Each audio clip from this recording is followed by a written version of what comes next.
हाँ जी, balance sheet मैंने आपको करवा दी है। अब मैं बैलेंस शीट की कुछ एक स्पेशल आइटम है जो मैं अलग से डिस्कस करना चाहता हूँ, और ये चारों की चारों आपको हर तरीके से फ़ायदा देंगी। और ये चार आइटम ऐसी है जो बच्चों को ज़्यादातर नहीं समझ में आती है, और इसका मैंने आपको पहले भी बताया, चार चैप्टर्स हैं जो आपका basics of accounting terms and journal और एक ट्रायल बैलेंस और एक फाइनल अकाउंट। आप इन चार चैप्टर में इनकी बहुत बहुत ज़्यादा इंपॉर्टेंस है। आइए समझते हैं। देखिए, सबसे पहले तो आता है income receive in advance. What do you mean by income receive in advance? Income receive in advance का मतलब ये है, एक एग्जांपल लेते हैं। मैं टीचर हूँ, मैंने बच्चों से, अभी आप +1 में हैं, मैंने आपसे +2 की फ़ीस एडवांस में ले ली। तो अगर हो सकता है आप +2 मेरे पास नहीं पढ़ना चाहते, तो क्या मैं आपको आपकी फ़ीस वापस करूंगा? बिल्कुल वापस करूंगा, ये मेरी लायबिलिटी है। तो ऐसी फ़ीस जो मेरे पास एडवांस में आ गई, कल को अगर आप नहीं पढ़ते हो तो मैंने वापस करनी है, तो वो मेरी लायबिलिटी है। ये इतनी बात समझ में आ गई। क्या मैं इसको इस तरीके से, इनके अलग अलग नाम हैं, क्या मैं इसको इस तरीके से बोल सकता हूं कि इनकम रिसीव तो कर ली बट अभी अर्न नहीं की? अर्न नहीं की मतलब मैंने आपको पढ़ाया ही नहीं है +2 का। अभी आपसे आ जरूर गई है बट मैंने अभी तक पढ़ाया नहीं है। जब मैं पढ़ाऊंगा ही नहीं तो वो इनकम अभी अनअर्न्ड इनकम है, अनअर्न्ड इनकम। ठीक है जी, क्लियर है? इनकम रिसीव इन एडवांस पता चल गया कि ये लायबिलिटी क्यों है। अगली बात करते हैं, इसी के पैरेलल एक एसेट साइड है। एसेट साइड में क्या आता है? Prepaid expenses. What do you mean by prepaid expenses? ऐसा एक्सपेंस जो आपने एडवांस में पे कर दिया। फॉर एग्जांपल, आप, ये तो मेरी तरफ से है, ये इनकम रिसीव इन एडवांस मेरी तरफ से हो गई, और ये आपकी तरफ से है। अरे भाई, अगर मैंने कल को आपके पैसे वापस करने हैं तो आपने वो पैसे लेने भी तो, अगर मेरी देनदारियां हैं तो आपकी लेनदारियां भी तो है। यानी कि प्रीपेड ट्यूशन फीस अगर आप कह लीजिए इसको, तो प्रीपेड मतलब +2 की फीस आपने एडवांस में पे कर दी, तो उसको हम प्रीपेड ट्यूशन फीस बोल सकते हैं।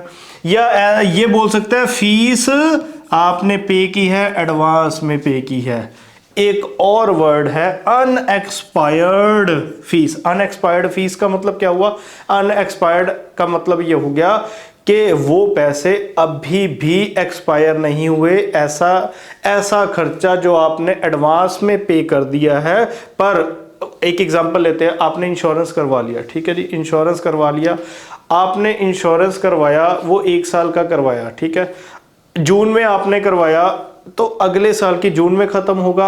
अगर हम मार्च में क्लोज कर रहे हैं अपने अकाउंट्स, तो 3 महीने का अनएक्सपायर का मतलब यह है मार्च के बाद अप्रैल मई जून तक आपको इंश्योरेंस करवाने की जरूरत नहीं है। तो यहां पर 3 महीने क्या आगे?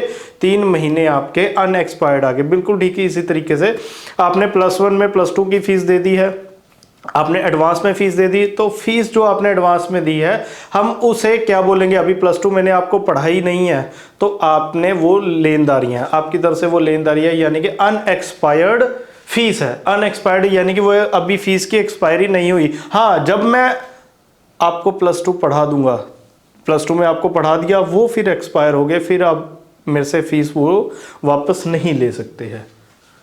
ठीक है, चलिए अब अगली बात करते हैं। अब यहां पे बात आती है outstanding expense. What do you mean by outstanding? वो खर्चा जो अभी देना बाकी है।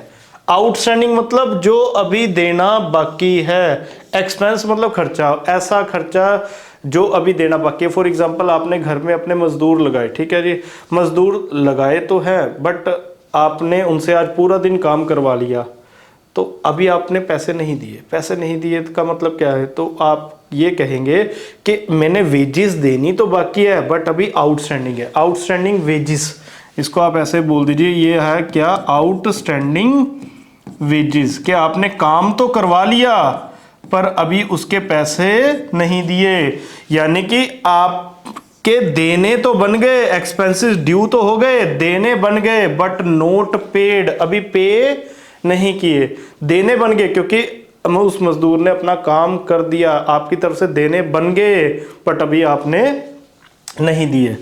एक्सपेंसेस पेएबल देने बाकी है, पे का मतलब देने, एबल पेएबल का मतलब होता है देने बाकी है, एक्सपेंसेस मतलब वेजेस, मतलब वेजेस का हमने इसमें एग्जांपल लिया तो वेजेस पेएबल, वेजेस पेएबल भी कह सकते हो, यानी कि expenses due but not paid, देने बन गए बट अभी दिए नहीं है, बिल्कुल ठीक इसी तरीके से ये भी चीज। आउटस्टैंडिंग इनकम, आउटस्टैंडिंग इनकम क्या है? ऐसी कमाई जो लेनी बाकी है। अगर ये आपकी तरफ से है तो वो मजदूर की तरफ से है, वो मजदूर क्या बोलेगा? वो मजदूर यही बोलेगा ना कि मैंने कमाई कर ली बट अभी मिलनी बाकी है, मिली नहीं है, यानी इनकम अर्न कर ली बट नोट रिसीव, कमाई कर तो ली पर अभी लेनी बाकी है। इसी तरीके से इनकम रिसीवेबल लेनी बाकी है। आउटस्टैंडिंग इनकम का मतलब भी यही है कि भाई आपने कमाई जो कर ली है वो लेनी बाकी है, इसको एक्रूड इनकम भी बोल सकते हैं। ये चारों चीज़ें मोस्ट इंपॉर्टेंट है, आप इसका स्क्रीनशॉट भी रख लीजिए, आप इसको दोबारा वीडियो को देख लीजिए। ये चारों चीज़ें आपकी जर्नल एंट्रीज में भी बहुत ज़्यादा काम आएगी और फाइनेंशियल स्टेटमेंट विद एडजस्टमेंट में भी काम आएंगी।